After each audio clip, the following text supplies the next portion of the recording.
गीता 18 के श्लोक नंबर 62 में भगवान स्वयं कह रहे हैं कि अर्जुन उस परमेश्वर की शरण में जा जिसकी कृपा से परम शांति व शाश्वत स्थान अर्थात सतलोक को प्राप्त होगा। वो परमेश्वर कौन है, कहां है, कैसा है, जानने के लिए कृपया अवश्य सुनिए जगत गुरु तत्वदर्शी संत रामपाल जी महाराज के अमृत वचन।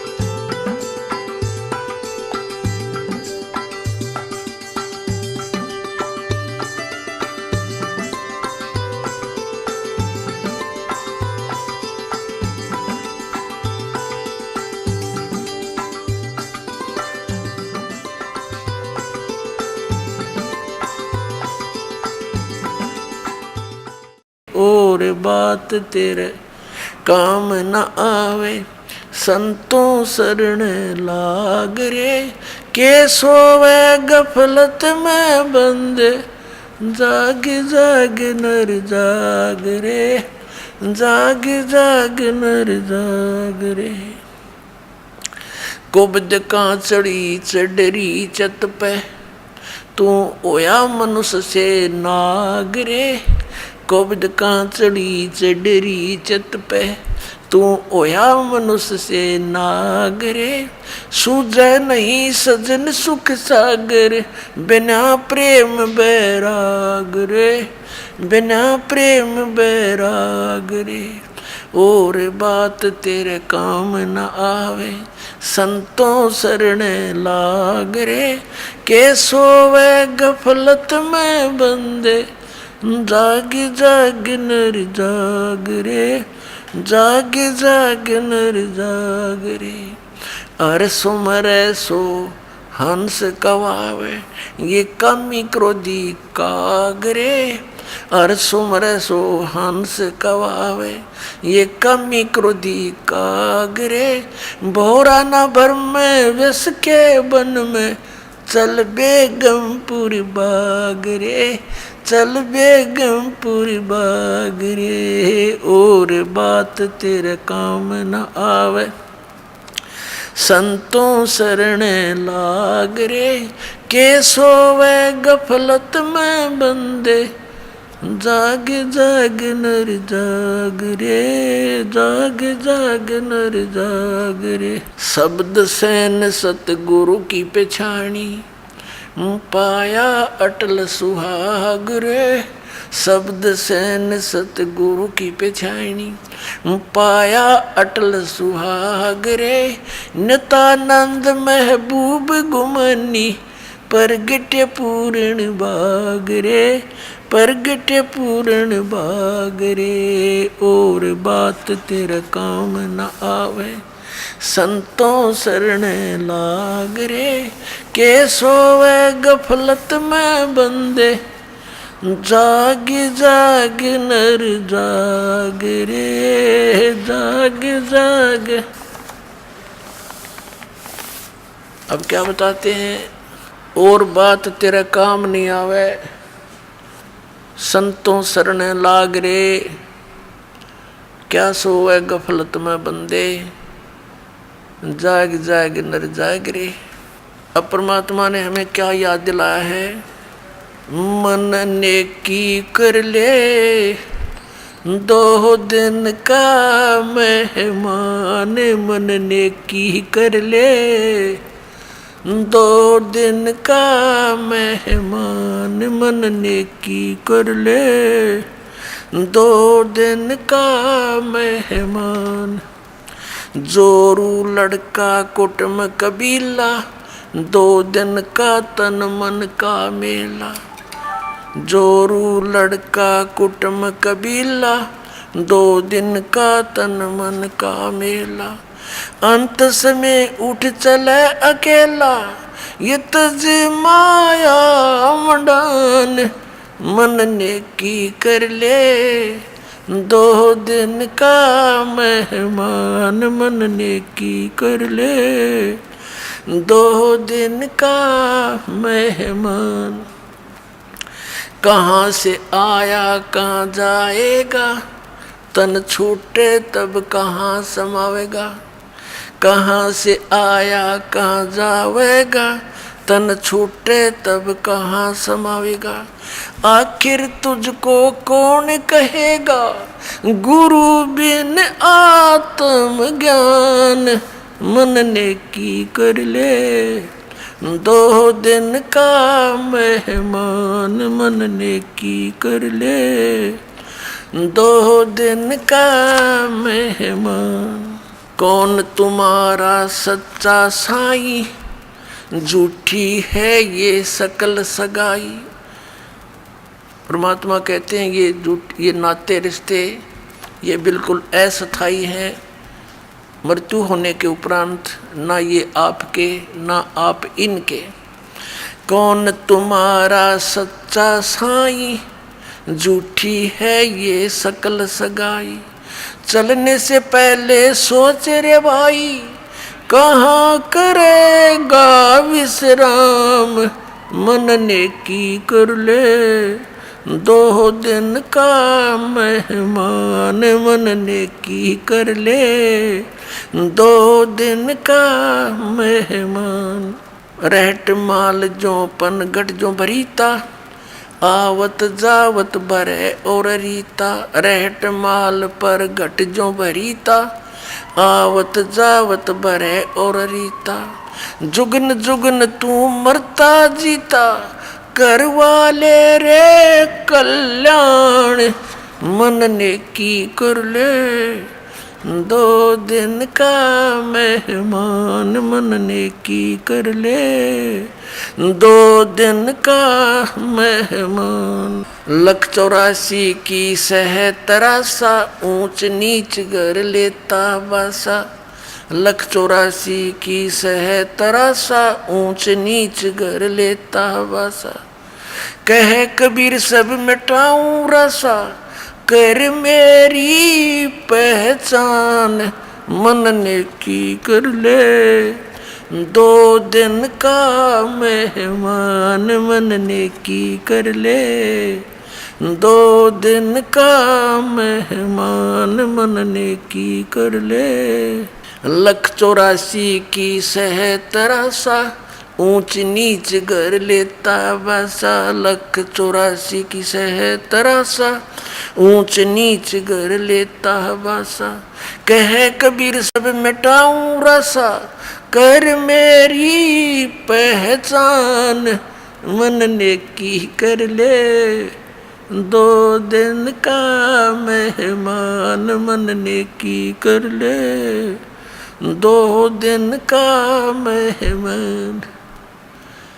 अपना आत्माओं,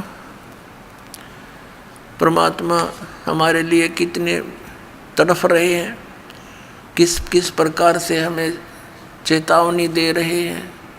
अब परमात्मा कहते हैं, जब कोई व्यक्ति घर से चलता है यात्रा के लिए, तो सबसे पहले ये सोचकर चलता है कि कल मेरा रात्रि में विश्राम कहाँ करूँगा। कोई प्लेटफार्म पर रुकूंगा या कोई कमरा ले लूँगा, कोई किराए पर धर्मशाला में या होटल में कहाँ जाऊँगा, या कोई रिश्तेदारी रिलेशन का टारगेट बनाकर चलता है।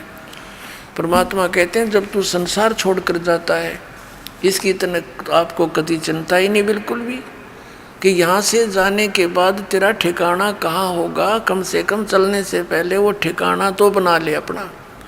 तो क्या बताते हैं, कहाँ से आया तू कहाँ जाएगा, और ये शरीर छूट जाएगा तब तू कहाँ समाएगा। आखिर तुझको कौन कहेगा, गुरु बिन आत्म ज्ञान। मन ने की कर ले 2 दिन का मेहमान। मन नेकी कर ले 2 दिन का मेहमान। अपने आत्माओं, हमारे कितने अच्छे भाई हैं, बहन हैं, कोई नाती रिश्तेदार हैं या कोई मित्र है, तो वो हमें संसारिक क्रियाओं का ही ज्ञान दे सकते हैं, इस माया के जोड़न की ट्रेनिंग ही दे सकते हैं। लेकिन परमात्मा कहते हैं आखिर तुझको कौन कहेगा, गुरु बिन आत्म ज्ञान, कि गुरु के बिना तुझे कौन बताओगा तू कौन है, कहाँ से आया था और इस झंझट से तेरा छुटकारा कैसे होगा। फिर क्या बताते हैं कि 184 की सहतरासा और ऊंच नीच घर लेता बासा। आज कोई ब्राह्मण कुल में जन्म है, अगले जन्म में वो मनमाने किसी वाल्मीकि के घर जन्म ले ले। आज कोई हिंदू है, अगले जन्म में मुसलमान के घर जन्म हो जा। आज हम ब्राह्मण बनकर न सोचे हमारे से ऊंचा कोई नहीं, अगले जन्म में वही प्राणी मनमाने पशु योनि में घूम रहा हो। तो यहाँ परमात्मा कहते हैं कि कह कबीर सब मिटाऊं रासा, यानी तेरा सब झंझट समाप्त कर दूंगा, तो कर मेरी पहचान, केवल मुझे पहचान ले कि हु इज गॉड। अब परमात्मा ने क्या बताया है, नाम सुमर ले सुकर्म कर ले, कौन जाने कल की खबर नहीं पल की। नाम सुमर ले सुकर्म कर ले, कौन जाने कल की खबर नहीं पल की। कोडी कोडी माया जोड़ी और बात करे छल की। कोडी कोडी माया जोड़ी बात करे छल की। पाप पुण्य की या बंधी पोटरिया कैसे हो हल्की। पाप पुण्य की या बांधली पोटरिया कैसे हो हल्की। नाम सुमर ले सुकर्म कर ले, कौन जाने कल की खबर नहीं पल की। नाम सुमर ले सुकर्म कर ले, कौन जाने कल की खबर नहीं पल की। मात पिता तेरा परिवार भाई बंधु ये तरिया मतलब की।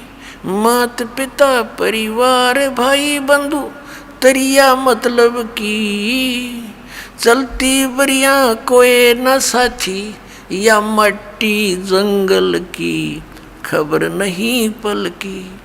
नाम सुमर ले सुकर्म कर ले, कौन जाने कल की खबर नहीं पल की।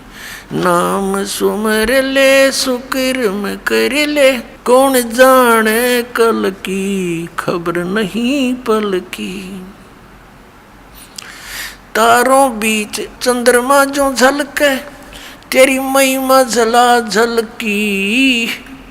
अब जैसे आज कोई अच्छी पोस्ट प्राप्त है, कोई मंत्री बना है, कोई मुख्यमंत्री बना है, तो सभी अन्य प्राणियों में आज तेरी शोभा न्यारी है और सत भक्ति नहीं करेगा तो फिर कैसी दुर्गति होगी। तारों बीच चंद्रमा जो झलके, तेरी महिमा झला झलकी। बने कुकरा बेस्टा खावे, अब बात करे बल की खबर नहीं पल की। नाम सुमर ले सुकर्म कर ले, कौन जाने कल की खबर नहीं पल की। नाम सुमर ले। ये संसार रहन का सपना ओस बूंद जल की। ये संसार रहन का सपना ओस बूंद जल की। सतनाम बिन सब साधना जैसे गारा दल दल की खबर नहीं पल की। नाम सुमर ले सुकर्म कर ले, कौन जाने कल की खबर नहीं पल की। नाम सुमर ले। अंत समय जब चले अकेला, आंसू ने न ढल की। अंत समय जब चले अकेला, तेरे आंसू ने न झलकी। कहे कबीर शरण गए मेरी, कहे कबीर शरण गए मेरी, हो रक्षा जल थल की खबर नहीं पल की। नाम सुमर ले सुकर्म कर ले, कौन जाने कल की खबर नहीं पल की। पुण्यात्माओं, परमात्मा ने फाइनल फैसला कर दिया है कि सतनाम बिन सब है साधना, जैसे गारा दलदल की है। अब दलदल के अंदर आदमी चलता है, ये कदम उठाता है, दूसरा गारा में धंस जाता है, यानी वहीं खड़ा खड़ा चल रहा होता है, आगे नहीं बढ़ पा रहा। तो जितनी भी साधनाएं सतनाम के अतिरिक्त हम अन्य मंत्रों का जाप करते हैं या अन्य कोई साधना करते हैं, वो हमारी साधना गारा दलदल की। और आज यहाँ देखो काल का कैसा जाल है।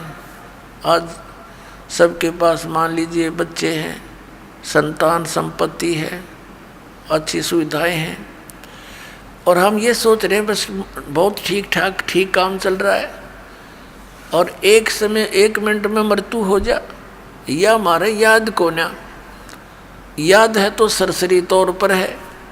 और जिस दिन यह बात हृदय में जम जाएगी कि ना मेरा कब यहाँ से कूच करना पड़ेगा, ये ठिकाना अपना है नहीं।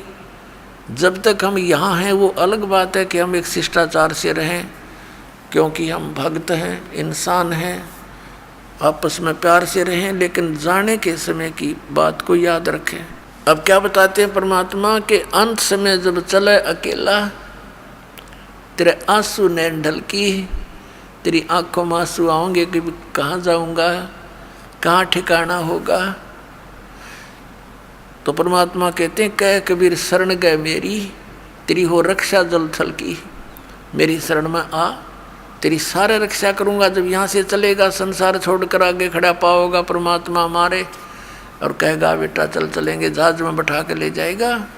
कहते हैं आए हैं सो जाएंगे ये राजा रंक फकीर, एक सिंहासन चढ़ के जा एक बांधे जात जंजीर। परमात्मा कबीर साहब कहते हैं इस भरे पूरे परिवार को जब तू छोड़ कर चलेगी आत्मा, डकरा डकरा कर टक्कर मारेगी, जसत भक्ति नहीं करी तय। परमात्मा कहते हैं हिड़की दे दे रोएगी सुरता, जब तू चलेगी अकेली, सब यहीं रह जाएंगे, तेरा जोड़ा जाड़ा सब साजबाज खत्म, और तेरी खबर लेंगे वहाँ यम के दूत। तो परमात्मा की शरण में आने से हमें ये राहत मिलती है। आपने इस परमात्मा की वाणी में सुना, कहे कबीर सब मिटा दूं रासा, तो कर मेरी पहचान। हम परमात्मा की पहचान नहीं कर पा रहे, और हमने परमात्मा की पहचान करनी पड़ेगी। तो पुण्यात्माओं, हम जिन भगवानों की भक्ति किया करते थे वो कंप्लीट गॉड नहीं थे, वो पूर्ण परमात्मा नहीं थे, वो तो अक्षेत्रीय भगवान थे, मालिक थे। जैसे पहले हमने राम की डेफिनेशन समझनी पड़ेगी, परिभाषा क्या है परमात्मा की, राम की, प्रभु की, स्वामी की। एक सीधा सा उदाहरण लेते हैं, जैसे राम कहो, साहेब कहो, गॉड कहो, अल्लाह कहो, ये सभी उस परमात्मा के उपमात्मक शब्द हैं। अब जैसे एक तहसीलदार भी साहब कहलाता है, डिप्टी कमिश्नर भी साहब कहलाता है, कमिश्नर भी साहब कहलाता है, मंत्री भी इसको भी साहब बोलते हैं, प्रधानमंत्री को भी साहब बोलते हैं, मुख्यमंत्री को भी साहब बोलते हैं, लेकिन इन साहबों की शक्ति में अंतर होता चला जाता है। तो इसी प्रकार जैसे हम इन श्री राम, श्री कृष्ण यानी विष्णु, भगवान ब्रह्मा और शिव जी को भी भगवान राम कहते हैं, और ब्रह्म को भी यानी काल को भी राम कहते हैं, तो ये अपने अपने सतर के राम हैं। जैसे श्री ब्रह्मा जी रजगुण विभाग के मंत्री, श्री विष्णु जी सतोगुण विभाग के मंत्री, और श्री शंकर जी तमोगुण विभाग के मालिक प्रभु स्वामी मंत्री। अब जैसे एक प्रांत के अंदर एक मुख्यमंत्री होता है, उसके सहयोगी अन्य मंत्री होते हैं, ऐसे ही ये काल भगवान तो एक ब्रह्मांड में मुख्यमंत्री का रोल कर रहा है, और इसके तीनों पुत्र ये एक एक विभाग के मंत्री हैं, और इनकी प्रभुता केवल पृथ्वी लोक, स्वर्गलोक और पाताल लोक के प्राणियों के ऊपर है। और इनका काम क्या है, इनका विभाग क्या है? श्री ब्रह्मा जी के रजोगुण के कारण हम सभी प्राणी संतान उत्पत्ति करते हैं। श्री ब्रह्मा जी के शरीर में ऐसी रेंज निकलती हैं कि ऐसी रेज निकलती हैं, किरणें निकलती हैं सूक्ष्म, वो हम सभी प्राणियों को, जहाँ तक इसकी रेंज है तीनों लोकों में, पृथ्वी लोक, स्वर्गलोक और पाताल लोक, इन सभी प्राणियों को प्रभावित करती है। कैसे प्रभावित करती है? ये वैसे तो मूल रूप में अपने वहाँ राजधानी में रहते हैं, अपने लोकों में रहते हैं, और इनके शरीर से निकल रही ये किरणें, ये तरंग, ये रेज हमें प्रभावित करती हैं। जैसे एक मकान में रसोई होती है, 3-4 कक्ष, तो रसोई के अंदर छौंक लगा मिर्चों का, उस छौंक की जो निर्गुण रेज गई कहाँ? निराकार रूप में, सूक्ष्म रूप में रेज कहाँ पहुँच गई? दूसरे कमरे में बैठे हुए अन्य व्यक्तियों को भी छींकें आने लग गई। तो उससे क्या हुआ कि मूल वस्तु रसोई में उससे निकल रही रेज ने कहाँ जा करके प्रभाव डाला? तो वो छींकें ना आवें, जीव के बस की नहीं, वो छींकें, ऐसा उसका असर ऐसा हुआ, प्रभाव ऐसा हुआ कि छींकें आएंगी ही आएंगी। ऐसे ही ब्रह्मा जी से निकल रही रेज के कारण चींटी से लेकर हाथी, रंग से लेकर राजा स्वाभाविक प्रभावित है। सभी प्राणी संतानों उत्पत्ति करते हैं, जीव के बस की बात नहीं। और ये कर क्यों रहे हैं, ये सत्संग में आपको आज बताएंगे। जैसे श्री विष्णु जी सतगुण के शरीर से ये सतोगुण की रेज निकल रही हैं, भगवान विष्णु के शरीर से निकल रही रेज क्या प्रभाव डालती है हमारे अंदर? मोह, ममता, यानी आपस में भाई बहन का प्यार, माता पिता में का प्रेम, पति पत्नी का संबंध प्रेम, और संपत्ति में मोह। ये जीव के बस का नहीं कि इनसे यूँ अपने आप हट सके, बिल्कुल नहीं हो सकती, ये मोह नहीं छूट सकता। ये जीव के ऊपर एक विशेष प्रभाव डाल रखा है, और तमोगुण से परिचित हो ही छोटी सी बात पर लट्ठम लट्ठा मृत्यु हो जा, मर्डर हो जाते हैं। तो इस प्रकार यहाँ हम तीनों इन भगवानों के द्वारा प्रभावित हैं। इसका कारण क्या है कि इस काल भगवान को जो ब्रह्म कहलाता है, ये 1 लाख मानव शरीरधारी प्राणियों का नित्य आहार करता है, 1.25 लाख की उत्पत्ति करता है, और उसके लिए इन तीनों पुत्रों को सेवा दे रखी है, इसने ड्यूटी बांट रखी है। और स्वयं ये गुप्त रहता है ब्रह्मांड के अंतिम छोर में, वहाँ इसने गुप्त स्थान बना रखा है, और वहाँ ये अपनी पत्नी दुर्गा को साथ रखता है, और जब चाहे उसको यहाँ संसार में भेज देता है, वो सामने दर्शन देती है। ये कभी किसी को दर्शन नहीं देता। इसने प्रतिज्ञा कर रखी है कि मैं कभी भी अपने वास्तविक रूप में किसी के सामने नहीं आऊँगा। आप श्रीमद् भगवद गीता अध्याय नंबर 7 के श्लोक नंबर 24 और 25 में इसने स्पष्ट किया है। श्री कृष्ण में प्रवेश करके ये बोल रहा है कि ये मूर्ख जन समुदाय मुझे कृष्ण मान रहा होगा, मुझे व्यक्ति रूप में आया हुआ मान रहा है। मैं कृष्ण नहीं हूँ, मैं अपनी योग माया से छुपा रहता हूँ, मैं कभी किसी के सामने नहीं आता। ये मेरा अटल अनुतम यानी घटिया नियम है। अब जो पिता अपने बच्चों से दूर रहता है तो उसमें कोई ना कोई दोष है।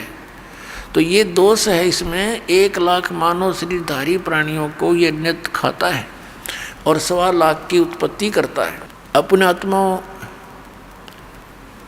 पहले तो आपको छोटा सा यहाँ एक सृष्टि रचना की जानकारी देंगे और उसके बाद फिर हम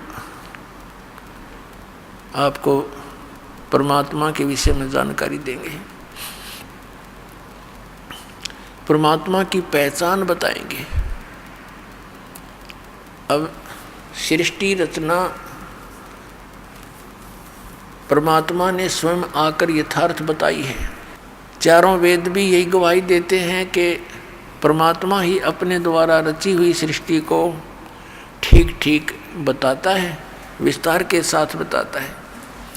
तो पुणात्माओं 600 वर्ष पहले परमात्मा ने आकर बताया था, क्योंकि परमात्मा के गुणों में लिखा है कि वो भगवान सतलोक में रहता है, वहाँ से गति करके आता है, अपनी प्यारी आत्माओं को मिलता है। तो उनमें से किन किन को मिले थे? आदरणीय धर्मदास साहिब जी, आदरणीय मुल्कदास साहिब जी, आदरणीय नानक साहिब जी, आदरणीय दादू साहिब जी, आदरणीय गरीबदास साहिब जी, गांव छुड़ानी, जिला दद्दर हरियाणा वाले, आदरणीय घीसा दास साहिब जी, गांव खेखड़ा, जिला मेरठ और उत्तर प्रदेश वाले। धर्मदास साहिब जी ने पूछा था परमेश्वर से, हे परमात्मा, हम किस कारण से यहाँ काल के जाल में फंसे हैं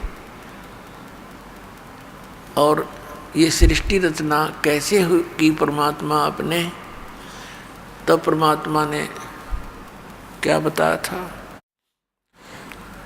धर्मदास ये जग बोराना, कोई न जाने पद निर्वाणा, यही कारण मैं कथा पसारा, जग से कहिए एक राम नियारा। अपने आत्मा परमात्मा ने अपने आप को गुप्त रखते हुए अपने द्वारा रची हुई सृष्टि का ज्ञान कराया, क्योंकि हम इन अज्ञानी संतों के द्वारा भ्रमित किए हुए ये मानते हैं कि परमात्मा निराकार है। और यदि कोई श्री राम और श्री कृष्ण के अतिरिक्त कोई ये कहता है कि मैं भगवान हूँ, हमें स्वीकार्य नहीं। ऐसा था। और इसी प्रकार मुसलमान धर्म के अंदर कोई ये कहे कि हजरत मोहम्मद के बाद कोई ये कहे मैं खुदा का रसूल हूँ, उन्हें मानने नहीं। इसलिए परमात्मा ने अपनी जानकारी को इसी तरीके से दिया कि ताकि इनका गला उतर जा, किसी प्रकार ये सुन ले। अपने आत्मा 600 वर्ष पहले परमात्मा कबीर जी ने वो ज्ञान बताया था, सृष्टि रचना बताई थी, पुराणों वेदों और गीता जी का ज्ञान बताया था। लेकिन इन अज्ञानी ऋषि महर्षि आचार्यों ने परमात्मा के इस ज्ञान को हम तक आने नहीं दिया। ये कह करके इन्होंने परमात्मा से दूर कर दिया हमारे को कि कबीर अशिक्षित है, ये क्या जाने इन वेदों और गीता के गूढ़ रहस्यों को। ये जो बोल रहा है कि ब्रह्मा विष्णु महेश के जन्म मृत्यु होती है, इसके माता पिता हैं, ये झूठ बोलता है। इस जुलाहे की, इस दानक की बातों को मत सुनना, ये हमारे हिंदू धर्म का विरोधी है। पुणात्माओं 600 वर्ष पहले परमात्मा ने जिसको अशिक्षित अज्ञानी कहा करते थे, उस परमेश्वर ने 600 वर्ष पहले वो ज्ञान दिया था जो आज हमारे सदग्रंथों में विद्यमान है। आपको दिखाते हैं। ये आदरणीय धर्मदास साहिब जी के द्वारा परमात्मा के द्वारा बताई गई सब सूक्ष्म वेद बोला गया, सूक्ष्म वेद ये लिपिबद्ध किया गया। आपको दिखाते हैं, देखिएगा। कबीर सागर ये संपूर्ण 11 भाग, खेमरा श्री कृष्ण दास प्रकाशन बम्बई, ये कबीर पंथियों के द्वारा ही संशोधित है। कबीर पंथी भारत पथिक स्वामी युगलानंद विहारी द्वारा पुरस्कृत। मुद्रक में प्रकाशक हैं खेमराज श्री कृष्णदास, अध्यक्ष श्री वेंकटेश्वर प्रेस, खेमराज श्री कृष्णदास मार्ग, मुंबई। ये है ज्ञान बोध, पृष्ठ नंबर 21 पे आपको सुनाते। ये बोध सागर इसका खंड है, ज्ञान सागर इसका अध्याय है, 21 पृष्ठ पे। धर्मदास ये जग बोराना, कोई न जाने पद निर्वाणा। निर्वाणा माने निर्वाण पद को कोई नहीं जानता, मोक्ष मार्ग को। यह सब संसार विचलित है। धर्मदास ये जग बोराना, कोई न जाने पद निर्वाणा। यही कारण मैं कथा पसारा, जग से कहिए एक नाम नियारा। ये राम है। अब कबीर सागर में क्या है, ये 600 वर्ष लगभग पुराना हो गया ग्रंथ, और इसमें कबीर पंथियों ने जो भी उनकी बुद्धि ने काम किया उस तरह कुछ अक्षरों में फेर बदल कर दिया। अब इसके क्या अर्थ है? धर्मदास ये जग बोराना, कोई न जाने पद निर्वाण। यही कारण मैं कथा पसारा, जग से कहिए वो राम नियारा। यही ज्ञान जग जीव सुनावो, सब जीवों का भरम नसाओ। अब मैं तुमसे कहूँ चिताई, त्रिदेवन की उत्पत्ति बाई। कुछ संक्षेप कहूँ गौराई, सब संशय तुम्हारे मिट जाई। भरम गए जग वेद पुराना, आदि राम का वेद न जान्या। राम है ये। राम राम सब जगत बखाने, आदि राम कोई बिरला जाने। आदि राम सनातन परमात्मा। ज्ञानी सुने सो हृदय लगाई, मूर्ख सुने तो गम ना पाई। परमात्मा कबीर परमेश्वर जी धर्मदास जी से कह रहे थे कि भाई अब जो ज्ञान मैं देने जा रहा हूँ तुझे, ब्रह्मा विष्णु महेश की जन्म तिथि बताऊंगा तेरे को, और बुद्धिमान होंगे तीन प्रमाणों को देखकर तुरंत मान लेंगे, और भाई मूर्ख होंगे वो प्रमाण देख के भी नहीं मानेंगे। तो आप बुद्धिमान हो धर्मदास, समझना इन संकेतों को। क्या कहते हैं? ज्ञानी सुने सो हृदय लगाई, मूर्ख सुने तो गम ना पाई। क्या बताने चले हैं भगवान? माँ अष्टंगी पिता निरंजन, ये जमदारुण वंशन अंजन। पहले कीन निरंजन राई, पीछे से माया उपजाई। माया रूप देख अति शोभा, देव निरंजन तन मन लोभा। कामदेव धर्मराय सताए, देवी को तुरंत दर खाए। पेट से देवी करी पुकारी, हे साहेब मोहे करो उबारी। टेर सुनीता सतगुरु आए, अष्टंगी के बंद छुड़वाए।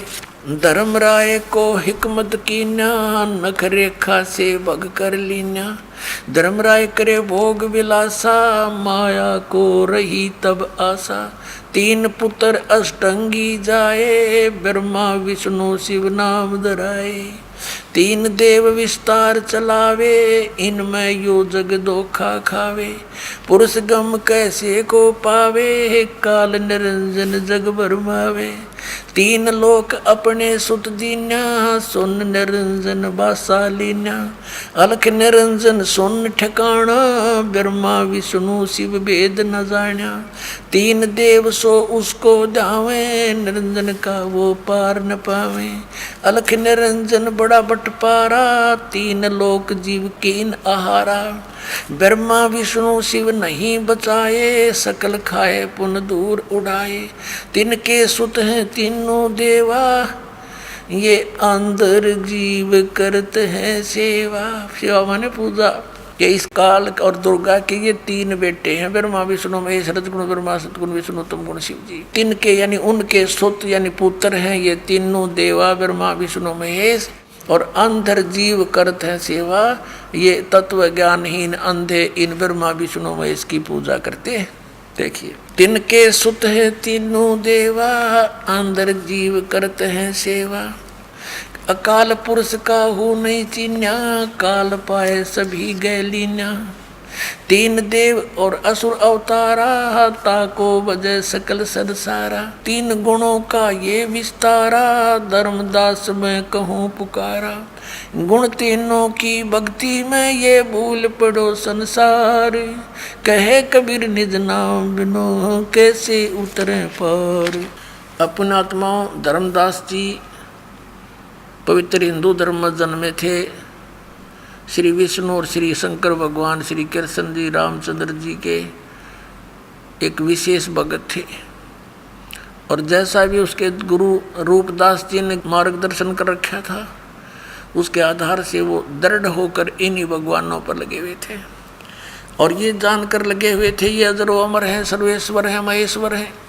लेकिन जब परमात्मा ने धर्मदास जी को सचखंड दिखाया, सचखंड से फिर वापस छोड़ा, जैसे आदरणीय गरीबदास साहिब जी को लेकर गए थे, फिर वापस छोड़े 10-12 घंटे के बाद आंखों देखा हाल। फिर गरीबदास साहिब जी ने बोला, और आदरणीय नानक साहिब जी को भी ऐसे बेई नदी से अंतर्ध्यान करके सचखंड लेकर गए थे। 3 दिन में उनको वापस छोड़ा। ऐसे आदरणीय धर्मदास साहिब जी को भी परमात्मा सचखंड लेकर गए थे, फिर वापस आकर छोड़ा था।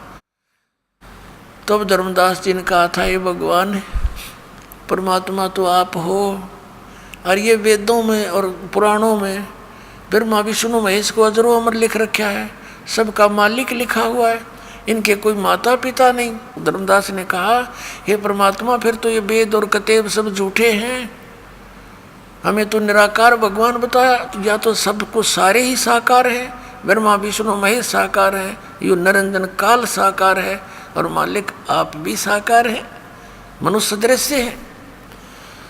तब परमात्मा ने कहा था, धर्मदास ये वेद कतेब झूठे नहीं भाई, ये झूठे हैं जो समझे नहीं। ये तेरे गुरुजी झूठे हैं, आचार्य शंकराचार्य, इन्हें कख नहीं पता भक्ति मार्ग का।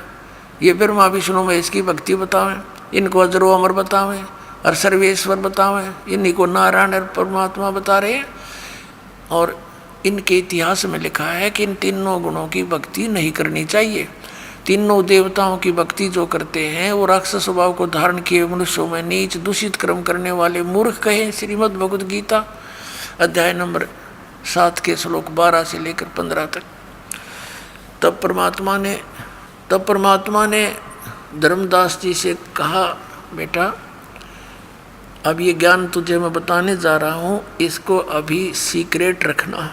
यदि तूने इसको सार्वजनिक कर दिया तो बीच वाली पीढ़ी में, जहाँ जब हम सब पुण्यात्माओं को पार करेंगे, अपनी पहचान बताएंगे और ये तत्व ज्ञान बताएंगे, तो उस समय यदि उससे पहले ये सारा ज्ञान सार्वजनिक हो गया और ये मंत्र सार्वजनिक हो गए, तो धर्मदास मेरे बच्चों को फिर धोखा हो जाएगा। ये काल के दूत यही मंत्र यही ज्ञान ये बताते पाएंगे, फिर हम कैसे उनकी भिन्नता कर पाएंगे। इसलिए इसको अभी छुपा के रखना। लेकिन मैं तुझे बताता हूँ कि ब्रह्मा विष्णु महेश नासवान है, इनकी जन्म मृत्यु होती है, दुर्गा इनकी माता है और ज्योत स्वरूपी काल रूपी ब्रह्म इनका पिता है। इनकी जन्म मृत्यु होती हुई ये नासवान है। अब यहाँ धर्मदास का गला नहीं उतरा बात कि अभी क्यों कर बात बने, और जबकि आँखों देख भी लिया तो परमात्मा ने कहा कि ऐसे ऐसे। अब आपको थोड़ा सा शिव पुराण दिखाते हैं।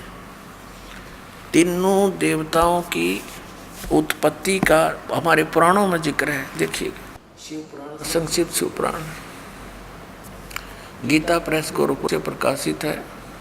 इसके संपादक हैं हनुमान प्रसाद पोदार, प्रकाशक में मुद्रक हैं गीता प्रेस गोरखपुर, गोविंद भवन कार्यालय कोलकाता का संस्थान। ये फ़ोन और फैक्स नंबर है इनके। अब इसके 98वें पृष्ठ से आपको दिखाते हैं। रुद्र संहिता, संक्षिप्त शिव पुराण 98 पृष्ठ के नीचे से लेते हैं। ये 5वां अध्याय समाप्त हुआ रुद्र संहिता का। अपने पुत्र नारद की यह बात सुनकर लोक पितामह ब्रह्मा वहाँ इस प्रकार बोले। यहाँ शुरू हो गया 6ठे चैप्टर में 99वें पृष्ठ पे।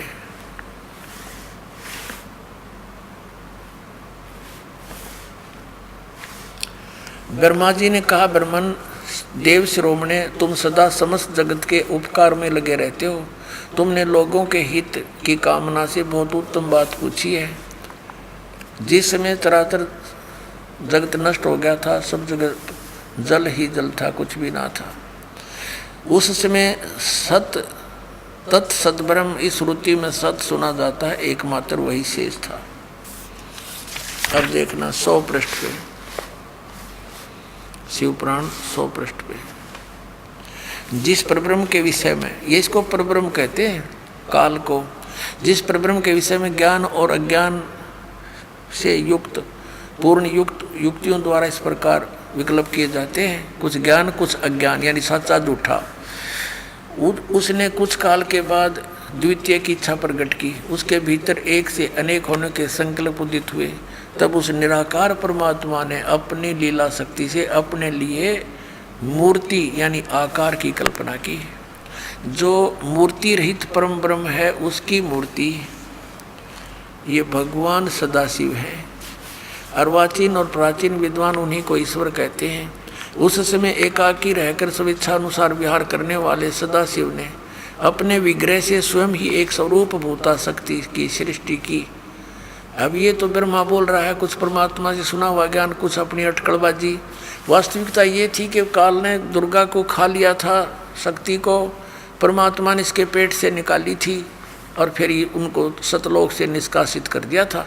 ये मिलता जुलता ज्ञान परमात्मा से सुना हुआ, क्योंकि परमेश्वर ने आके कबीर जी ने इस ब्रह्मा जी को, विष्णु जी को, शिव जी को ये ज्ञान सुनाया था, पर इन्होंने स्वीकार नहीं किया, काल के दबाव था, अपने पिता के प्रभाव से। अब देखिएगा, अपने विग्रह से स्वयं एक स्वरूप भूता शक्ति यानी स्त्री की सृष्टि की, जो उनके श्रीअंग से कभी अलग होने वाली नहीं थी। उस पराशक्ति को प्रधान प्रकृति, प्रधान भी दुर्गा को कहते हैं, प्रकृति भी दुर्गा को कहते हैं, और गुणवती माया बुद्धि तत्व की जनने तथा विकार रहित बताया, वह शक्ति अंबिका कही गई है। उसी को प्रकृति, दुर्गा को प्रकृति भी कहते हैं, ये सदग्रंथों में लिखा है। सर्वेश्वरी त्रिदेव जननी, तीनों देवताओं की उत्पन्न करने वाली ब्रह्मा विष्णु महेश की माता, नित्य और मूल कारण भी कहते हैं, सदाशिव द्वारा प्रकट की गई उस शक्ति के 8 भुजाएं हैं। कंसेप्ट क्लियर हुआ? ये दुर्गा इसके पेट से निकली थी। परमात्मा ने सच्चाई बता रखी है कि पेट से देवी करी पुकारी, ये पुकारा हे साहेब मेरा करो उबारा, टेर सुनीता हम आए और अष्टंगी का बंध छुड़वाए। वो उसकी 8 भुजाएं हैं। नाना प्रकार के आभूषण उसके श्रीअंग की शोभा बढ़ाते हैं। वह देवी नाना प्रकार की गतियों से संपन्न है और अनेक प्रकार के अस्त्र शस्त्र धारण करती है। एकाकिनी होने पर भी वह माया संयोग वसात अनेक हो जाती है। अब वो जो सदाशिव हैं, ये काल है, ये सदाशिव ब्रह्मा विष्णु महेश का पिता। देखिए, वे जो सदाशिव हैं उन्हें परम पुरुष ईश्वर शिव शंभु और महेश्वर कहते हैं। अब हम 101 पृष्ठ पर आ गए हैं इस रुद्र संहिता का। वे अपने सारे अंगों पर भस्म रमाए रहते हैं। ये काल क्या करता है, कभी तो विष्णु रूप धारण कर लेता है, कभी शिव रूप धारण कर लेता है, कभी ब्रह्मा रूप धारण कर लेता है। तो जो उसको शिव रूप में देखते हैं तो उन्होंने शिव पुराण बना दी, जिसने विष्णु रूप में देखा उसने विष्णु पुराण बना दी, और साथ में ब्रह्मा विष्णु महेश की स्थिति भी साथ लिख दी। तो ये उनसे अलग है। देखिएगा, वे अपने सारे अंगों पर भस्म रमाए रहते हैं। उन काल रूपी ब्रह्म ने, उन काल रूपी ब्रह्म ने, काल रूपी ब्रह्म को ज्योत स्वरूपी निरंजन कहो, एक ही समय शक्ति के साथ है ये शिवलोक नामक क्षेत्र का निर्माण किया। वह उत्तम काशी, उस उत्तम क्षेत्र को काशी कहते हैं। वह परम निर्वाण और मोक्ष का साधन है, जो सबसे ऊपर विराजमान। वे प्रिय और प्रियतम, जो पति और पत्नी रूप में शक्ति और शिव, दुर्गा और ये काल रूपी ब्रह्म आपने पढ़ लिया। ये दुर्गा और काल, प्रकृति और काल, जो परमानंद स्वरूप है उस मनोरमा क्षेत्र में नित्य निवास करते हैं। मुने शिव और शिवा ने प्रलय काल में भी कभी उस क्षेत्र को अपने सानिध्य से मुक्त नहीं किया। दुर्गा और काल ने यानी शिवा दुर्गा शिव ये काल ब्रह्म देवर से एक समय आनंद मन में रमण करते हुए शिवा और शिव के मन में दुर्गा और इस काल रूपी ब्रह्म के मन में यह इच्छा हुई कि किसी दूसरे पुरुष की सृष्टि करनी चाहिए, जिस पर यह सृष्टि का संचालन महान भार रखकर हम दोनों केवल काशी में रहकर इच्छा अनुसार विचरें और निर्वाण धारण करें। ऐसा निश्चय करके शक्ति सहित सर्वव्यापी परमेश्वर शिव ने अपने वाम भाग के 10वें अंग पर अमृत मल दिया, यानी पति पत्नी व्यवहार किया। फिर तो वहां से एक पुरुष यानी एक पुत्र की उत्पत्ति हुई। 102 पृष्ठ पे रुद्र संहिता पढ़ रहे हम। शिव ने कहा, वत्स बेटा, व्यापक होने के कारण तुम्हारा विष्णु नाम विख्यात हुआ। अब विष्णु की उत्पत्ति होगी दुर्गा और काल से, पुराण बता रहे हैं। और ये नकली शंकराचार्य आचार्य ने, इनका कोई माता पिता नहीं है तो अजरो अमर है। ये टीचर कहाँ, हमारे धर्म गुरु जिनको अपने सिलेबस का ज्ञान नहीं, तो इन्होंने तो हमें पूरे समाज को डबोने का काल से ठेका ले रखा था। अभी ये 6वां अध्याय समाप्त हुआ, यहाँ से हमने पढ़ लिया। अब इसकी ये 7वां अध्याय है। यहाँ पर ब्रह्मा जी कहते हैं, ब्रह्मा जी ज्ञान दे रहे हैं। ब्रह्मा जी कहते हैं देवर से अपने पुत्र नारद को बता रहे हैं। तत्पश्चात यानी उसके पश्चात कल्याणकारी परमेश्वर सांब सदाशिव ने पूर्ववत प्रयत्न करके, जैसे विष्णु उत्पन्न किया था दुर्गा के संयोग से पति पत्नी व्यवहार से, तो मुझे अपने दाहिने अंग से उत्पन्न किया। अपने आत्माओं यहाँ स्पष्ट हो गया, ब्रह्मा और विष्णु की उत्पत्ति होगी दुर्गा और काल से। ये इनके पिता हैं, ये हमारे पुराण बता रहे हैं। और 5500 वर्ष हो गए इन पुराणों को लिपिबद्ध हुए। और इन हमारे धर्म गुरुओं ने सिर पर धर कर घूमा करते हैं और कहते थे पुराणों के आधार से आपको ज्ञान बता रहे हैं, और पुराणों को सत्य मानते हैं। वेदों के आधार से ज्ञान बताते हैं, श्रीमद् भगवद गीता के आधार से भक्ति विधि बताते हैं। इनने सारा उल्टा पाठ पढ़ा रखा है। नाम वेदों गीता पुराण का लेते, ज्ञान लोक वेद सुनाया करते, दंत कथा सुना दी। अब आपको दिखाते हैं। अब यहाँ अनुवाद करता विचलित हो गया कि शिव से शिव की उत्पत्ति कैसे दिखाऊं। यहाँ तो कर गया गोल मोड़। कहते हैं चोर चुरावे तुमबड़ी गाड्डे पानी में, वो गाड्डे हुआ ऊपर आवे नो सच्चाई छानी ना। यहाँ देखिएगा संक्षिप्त शिव पुराण और ये पृष्ठ नंबर 110 9वां अध्याय रुद्र संहिता का। यहाँ लिखा कि इस प्रकार ब्रह्मा विष्णु और रुद्र इन 3 देवताओं में गुण है, परंतु शिव जो इनका पिता काल रूपी ब्रह्म गुणातीत माने गए। ये हो गए 4, ब्रह्मा विष्णु रुद्र और ये शिव ये काल। अब यहाँ कंसेप्ट थोड़ा सा क्लियर नहीं हो पाया, और थोड़ा सा करेंगे। एक बार ब्रह्मा और विष्णु का इस बात पर युद्ध हो गया। ब्रह्मा जी कहते मैं तेरा बाप, विष्णु कहते मैं तेरा बाप, दोनों का झगड़ा हो गया। इनके पिता ने, इस काल रूपी ब्रह्म ने इनके बीच में एक पिलर स्तंभ खड़ा कर दिया तेजों में। तो ये लड़ना तो भूल गए, उसका और छोर खोजने के लिए चक्कर में पड़ गए। फिर ये खुद आ गया शिवजी रूप धारण करके, अपने पुत्र शिव का रूप धारण करके। फिर इनसे क्या कहने लगा ये थोड़ा दिखाते आपको। फिर आज क्या जो सत्संग अब शुरू होगा ये देखिएगा। ये है विद्वेश्वर संहिता, रुद्र संहिता में विद्वेश्वर संहिता संक्षिप्त शिव पुराण और 24 पृष्ठ पे ये ब्रह्मा और विष्णु का ये लड़ाई हो रही थी, इनके बीच में ये स्तंभ खड़ा कर दिया। फिर ये स्वयं आकर प्रकट हो गया। तो यहाँ क्या कहने लगा 25 पृष्ठ पे, ब्रह्मा और विष्णु ने पूछा प्रभु सृष्टि आदि 5 कर्तों के लक्षण क्या हैं, यह हमें दोनों को बताएं। भगवान शिव बोले, यो काल रूपी ब्रह्म बोला, सदा शिव जिसको कहते हैं, मेरे कर्तव्यों को समझना अत्यंत गहन है, तथापि मैं कृपापूर्वक तुम्हें उनके विषय में बता रहा हूँ। आगे चले, हम अपने काम की बात पढ़ेंगे। ये 26 पृष्ठ पे संक्षिप्त शिव पुराण, यहाँ कंसेप्ट सारा क्लियर हो जाएगा। पुत्रों ये काल कहता है ब्रह्मा और विष्णु को पुत्रों, तुम दोनों ने तपस्या करके प्रसन्न हुए मुझ परमेश्वर से सृष्टि और सतिथि नामक 2 कृत प्राप्त किए हैं। ये दोनों तुम्हें बहुत प्रिय हैं। इसी प्रकार मेरी विभूति स्वरूप, मेरे ही स्वरूप जैसे जैसे मैं अब खड़ा हूँ, इसी जैसी शकल के रुद्र और महेश्वर ने, ये मैं नहीं है, ने 2 अन्य उत्तम कृत संहार और तिरोभाव मुझसे प्राप्त किए हैं। ये सिद्ध हो गया 2 तो ये ब्रह्मा विष्णु दोनों, और 2 रुद्र और महेश्वर, और 5वां ये जो बोल रहा है। बस इतना चाहिए था। अब यहाँ देखना, अब ये भी सिद्ध करना है कि ये काल रूपी ब्रह्म है, इसी ने गीता का ज्ञान दिया श्री कृष्ण में प्रवेश करके। देखिएगा इसी प्रश्न नंबर 26 पर ही है ये। यहाँ पर हम देखते हैं, मैंने पूर्व काल में अपने स्वरूप भूत मंत्र का उपदेश किया है, जो ओंकार के रूप में प्रसिद्ध है। वह महामंगलकारी मंत्र है। सबसे पहले मेरे मुख से ओंकार यानी ओम प्रकट हुआ, जो मेरे स्वरूप का बोध कराने वाला। ओंकार वाचक है, मैं वाच्य हूँ। यह मंत्र मेरा स्वरूप ही है। प्रतिदिन ओंकार का निरंतर स्मरण करने से मेरा ही स्मरण होता है। मेरे उत्तरवर्ती मुख से अकार का, ए का, और पश्चिम मुख से उकार, दक्षिण मुख से मकार, पूर्ववर्ती मुख से बिंदु और मध्यवर्ती मुख से नाद का प्राकट्य हुआ है।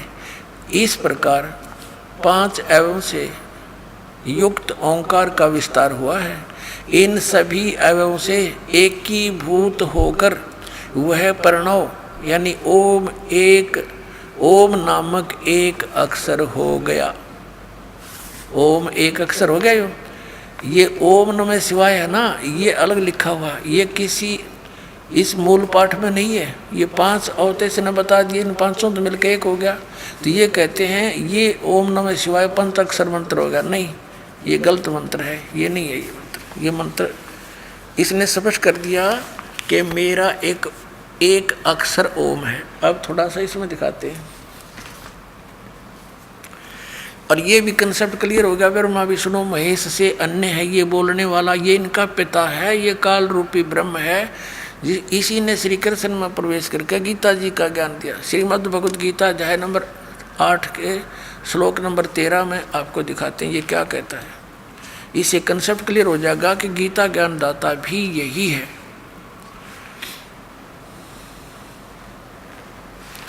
ये गीता प्रेस गोरखपुर से प्रकाशित है। ये जयदयाल गोविंद का इसके अनुवादक है। ये देखिएगा अध्याय नंबर 8 श्रीमद् भगवत गीता, यहाँ देखना मंत्र नंबर 13। ये 13 नंबर मंत्र है। इसमें स्पष्ट किया है कि ओम इति एकाक्षरम ब्रह्म व्यवहारण माम अनुस्मरण ये प्रियाति तदन्देहम सयाति परमाम गतिम। अब ये यहाँ से शुरू होता है, क्योंकि 12 और 13 इकट्ठा अनुवाद किया उन्होंने। 13वें का यहाँ से शुरू होता है। जो पुरुष ओम, इस ओम